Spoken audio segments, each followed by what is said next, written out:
magkasakit ka. Nakakabis niyo. Parang si Pedro na nagtagal na. Parang kinapoy na si Pedro.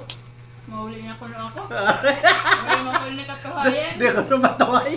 Sige lang sabot. Pagkahugma, wala na naman. Inom na ko. Sige, inom. Sumuko na si Pedro sa nagtagal. Plano na si Pedro. Uwi na talaga ako, Bimbin. Bahala na rin lubi-lubi na yan. Lamo. Kapit bulan. Nganhi. Isang usag-usap talaga ka bulan. Usa ka bulan na to. Nakbulan. Mabuti. Blarak na ni Pedro muli. Dumating na pala si Sanang. Ngayon, hindi natuloy si Pedro pag-uwi. Huwag mo na. Eh, nag-notice na naman si Nita. Si Sanang. Mabuti. Sabot-sabot na naman. Dahil na si Sanang. Salas na nga sabot-sabot. To desisyon na. Ay, nakamong naman na niya. Bakit kinibahinan si Raymond? Kasi kira ko yung kinkin. Hindi, nagkagulo na naman. Bahinan. Basta ako napatawa yun nga. Bisyo, bahin. Ngayon, di man magdao, kay puro makuhan. Ito decision si Pedro. Sila Perdele, nanlakat yun sila. Tapos tinawagan na lang. Doon kami nagkita sa abogado.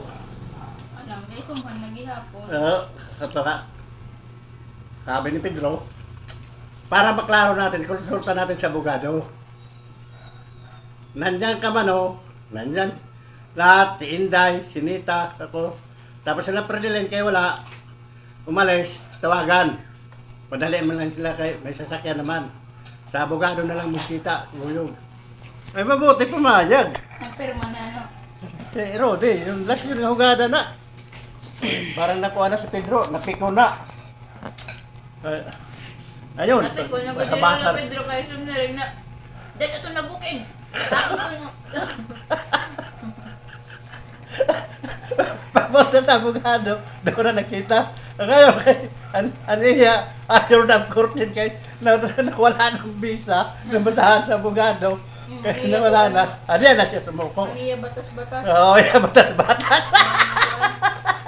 Oray na nag... Basta ako, kundi lang ako makuha doon sa abogado, magsigil ako katawa. English na ba yan? Doon sa abogado, tahimik na lang ako. Sabay ko para rin, bisyo, hindi yan ni Rodi.